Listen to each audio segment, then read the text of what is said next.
tal? Muy buen día. Mi nombre es Alfredo Covarrubias, ya algunos de ustedes me conocen.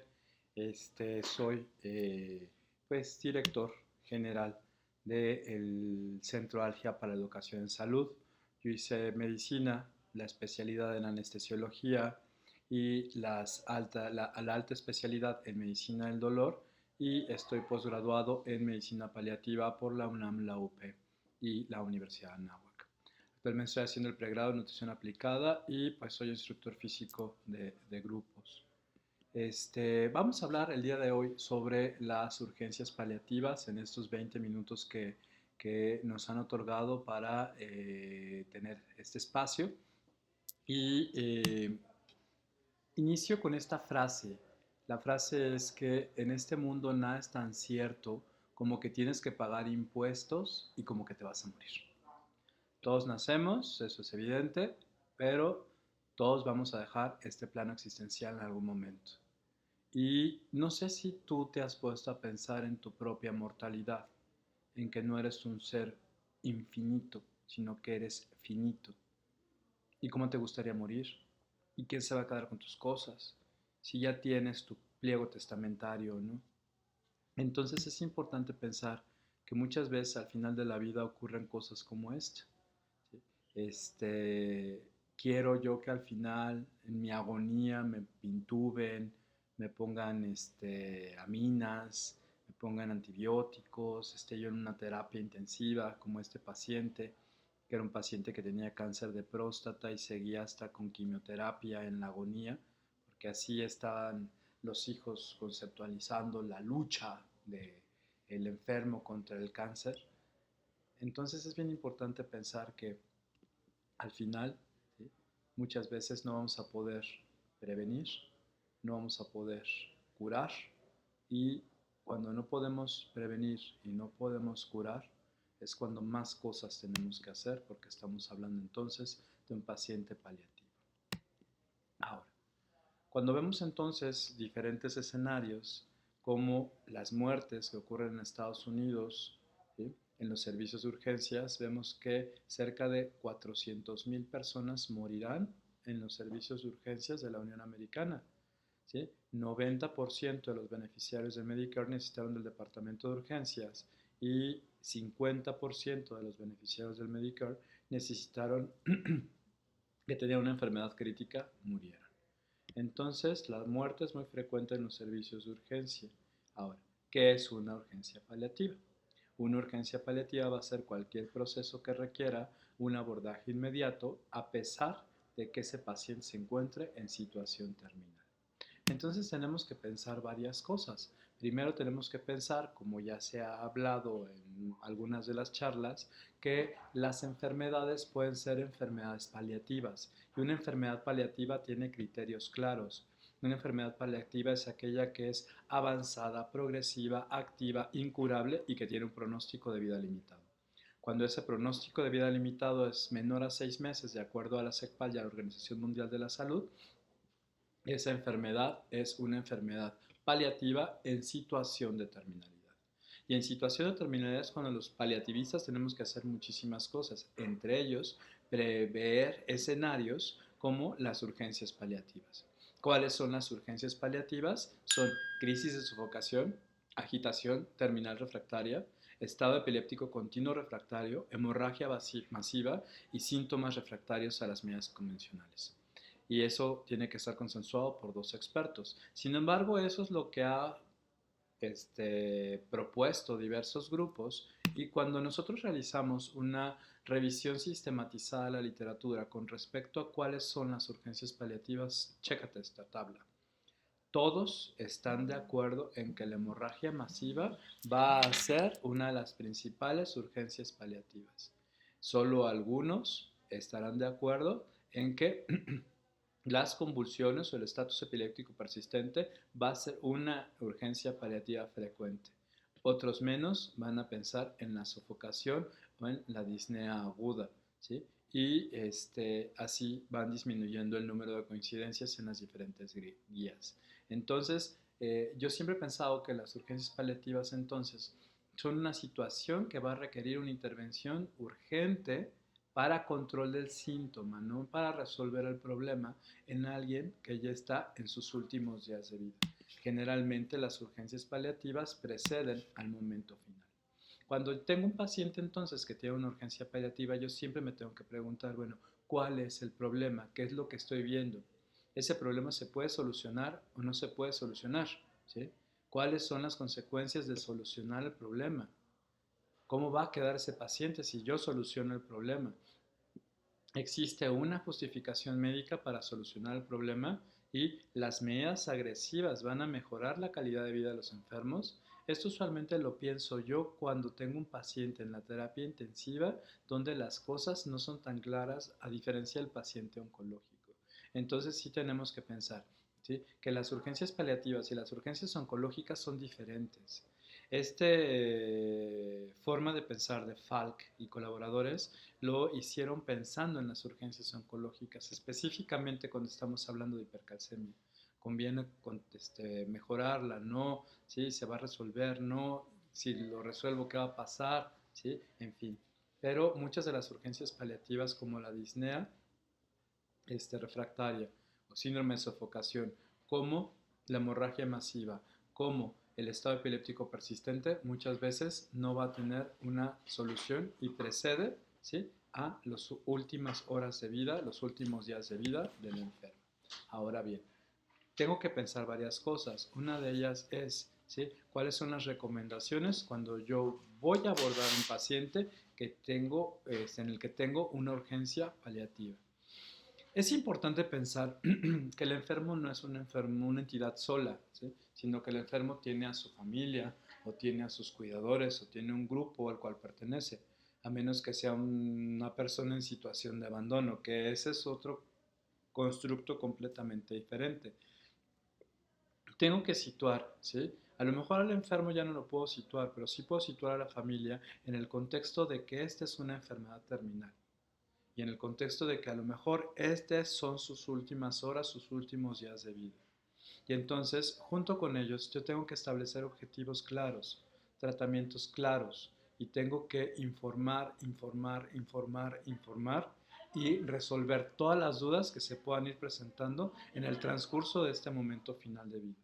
Tengo que hacer una revisión de todo lo que estoy haciendo varias veces al día para ver si vamos por un buen camino o no.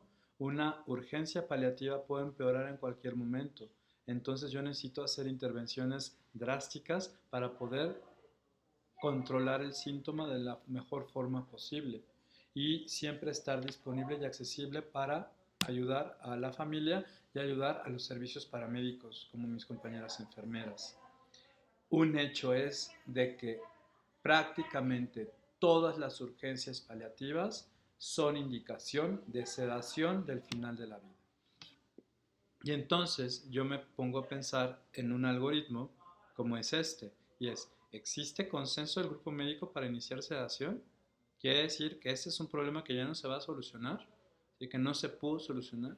Y es un paciente que está en sus últimas horas, últimos días. Es un paciente terminal. Ok, ¿lo cumple? Muy bien.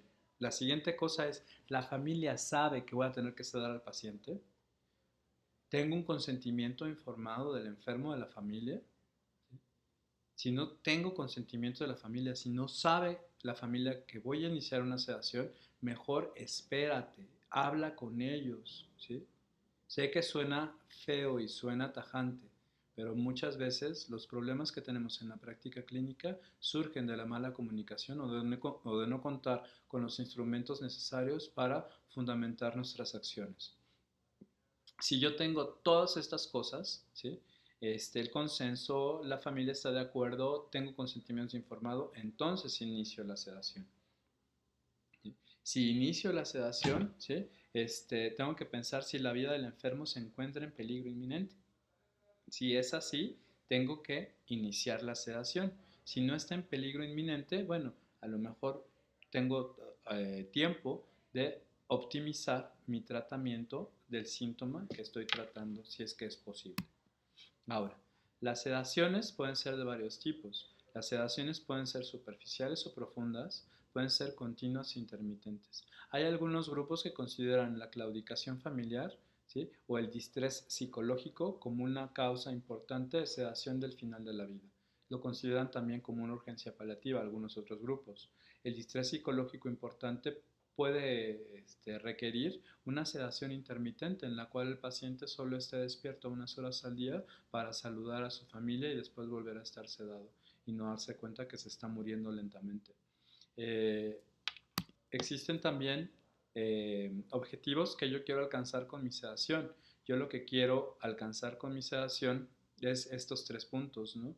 Que el paciente tenga un estado similar al sueño, que tenga pérdida del estado de alerta, pero que no llegue a la coma y a la muerte, ¿no? Por bradipnea y retención de, de CO2. ¿Cuáles son los fármacos que se han utilizado para manejar a los pacientes que requieran una sedación del final de la vida? Pues son múltiples. Se ha utilizado midazolam, diazepam, levomepromacina, propofol, dexmedetomidina, ketamina. Los que más se utilizaban era diazepam, midazolam y ketamina en algunos grupos, porque quiero que sepan ustedes que cuando inicia la medicina paliativa nace el grupo de la oncología y los oncólogos no son anestesiólogos. Entonces se han introducido realmente fármacos como el propofol, la dexmedetomidina al mundo de como la ketamina, al mundo de las sedaciones paliativas, precisamente por que los anestesiólogos estamos teniendo un papel más importante y se están teniendo mejores controles que lo que se tenía hace algunas épocas. Cuando hablamos de midazolam tenemos varias formas de administrarlo. Puede ser administrado por vía subcutánea o por vía endovenosa, a diferencia de otros fármacos que solo se pueden administrar por vía endovenosa. El midazolam por vía subcutánea se puede, de acuerdo a grupos españoles, administrar en forma de bolos, ¿sí? De 2.5 a 5 miligramos. Ojo, hay que tener muchísimo cuidado con qué paciente estoy tratando. Si es un paciente muy frágil, a lo mejor la dosis tiene que ser mucho menor, tiene que ser dosis a lo mejor de 1 miligramo, a lo mejor de 1.5 miligramos. Hay ocasiones en el mundo de la anestesia que con dosis muy pequeñitas, como las que acabo de comentar, los pacientes hacen apnea y lo que quiero no es acabar con la vida del enfermo, sino producir un estado similar al sueño controlando los síntomas. Dosis de rescate la proponen exactamente igual estos grupos españoles, ¿sí? Y consideran una infusión continua de 10 a 15 miligramos en 24 horas. Hay algunos otros grupos que dicen administre 1 miligramo, ¿sí? Cada 30 minutos y la dosis que usted encontró el estado similar al sueño con pérdida del estado de alerta, esa es la dosis que usted necesita. Eso quiere decir que si yo administro cada 30 minutos, ¿sí? 6 miligramos, pues eso lo multiplico por las 24 horas que tiene el día y eso a lo mejor va a ser la dosis basal que voy a necesitar. Hay algunos grupos que dicen que la dosis de sedación con midazolam es de 30 a 50 miligramos. Este grupo de españoles dice que es de 15 a 30 en 24 horas para la vía subcutánea. Entonces cada grupo tiene diferentes formas para tratar las sedaciones con midazolam. Entonces es muy importante tener claro cuáles son las recomendaciones por escuela, ¿sí? En el Instituto Nacional de Nutrición, un acuerdo que tenemos todos los médicos que trabajamos ahí es iniciar con una infusión de 30 miligramos de midazolam para 24 horas, sí, por vía subcutánea o por vía endovenosa, y administrar rescates de 1.5 miligramos de midazolam las veces que sea necesario para encontrar este estado similar al sueño y de ahí podemos ir ajustando la dosis hacia la alza si es necesario. La dosis máxima de midazolam documentada en la literatura es de 240 miligramos en un día. Cuando pensamos en otros fármacos, un fármaco en el que hemos acordado utilizar si el estado de agitación o de el síntoma no se controla o no tengo una sedación adecuada, es iniciar propofol. Ese es un estudio que publicamos la doctora María López Collada y un servidor acerca del uso de propofol en un paciente que tenía un estado de delirio agitado resistente a antipsicóticos y las dosis que están recomendadas son dosis de 10 a 40 miligramos en bolos, ¿sí? Con bolos de 10 a 20 miligramos cada 3 a 5 minutos. El bolo inicial es de 10 a 40, después cada 3 o 5 minutos bolitos de 10 o 20 miligramos hasta llegar a un estado similar al sueño y la dosis de mantenimiento es de 20 a 75 microgramos por kilogramo de peso por minuto. Esto está sacado del mundo de la anestesiología, pero esas infusiones TIVA son con propofol, nos pueden ayudar en aquellos pacientes que tienen resistencia a los antipsicóticos o en aquellos pacientes que no tenemos una sedación óptima. Cuando hablamos entonces de las consideraciones sobre el final de la vida, tenemos que pensar qué pasa o cuál es la fotografía del paciente que está en hospital recibiendo una sedación. En ese estudio publicado en 2013 por Boceta y colaboradores, identificamos que el tiempo que estuvo un paciente en sedación fue en promedio 134 horas, o sea, estamos hablando de 5.5 días, con un rango de 2 a 9 días en promedio. Este estudio te lo traigo aquí a la mesa para que tengas claro que un paciente cuando inicia una sedación no se va a morir a lo mejor en los siguientes minutos. Es un paciente que puede durar varios días sedado y eso es bien importante para que tengas en claro que este tipo de sedaciones a lo mejor ¿sí? Va a requerir también que se ajusten los fármacos varias veces para tener estado porque se llegan a saturar todos los receptores y requiere sus ajustes. Cuando se hacen sedaciones en casa, creo que veas este otro estudio hecho por Mercadante y colaboradores, publicado en el 2013 también, que son otro tipo de pacientes y ahí la duración de la sedación fue de 42 más menos 30 horas. O sea, estamos hablando que es un paciente que vivió ¿sí? de 2 a 3 días en rango, ¿sí? Y aquí se utilizaron dosis de midazolam de 23 a 58 miligramos al día, que más o menos está entre los 30 o 60 miligramos que sugieren algunos grupos españoles. Cuando vemos cuál es la percepción de la familia, tenemos varios estudios bien interesantes. Te pongo dos realizados en Estados Unidos y dos realizados en Europa. Quiero que veas cómo en Estados Unidos, que es una medicina un poco más defensiva, donde la familia es capacitada por muchísimo personal y se les habla muchísimas veces y se les explica hasta que quede todo súper claro, ¿sí? La satisfacción es mucho mayor de lo que ocurre en Europa, donde muchas veces tiene una medicina muy a la usanza de los latinoamericanos, donde a veces la comunicación no es tan eficiente, a menos que sea el Reino Unido, donde ahí se realizan otras cosas, pero en España y en Francia las cosas son diferentes. Entonces es bien interesante que ahí en Europa la familia no está tan satisfecha con la información proporcionada ni con la toma de decisiones. Entonces tenemos que visualizar nosotros que mejor comunicación igual a mayor satisfacción. Bueno, pues termino esta intervención. En esos 18 minutos me queda todavía algún tiempo para agradecer siempre a mi equipo por su colaboración, su participación, su energía, su alegría y pues un abrazo a todos ustedes. Muchas gracias.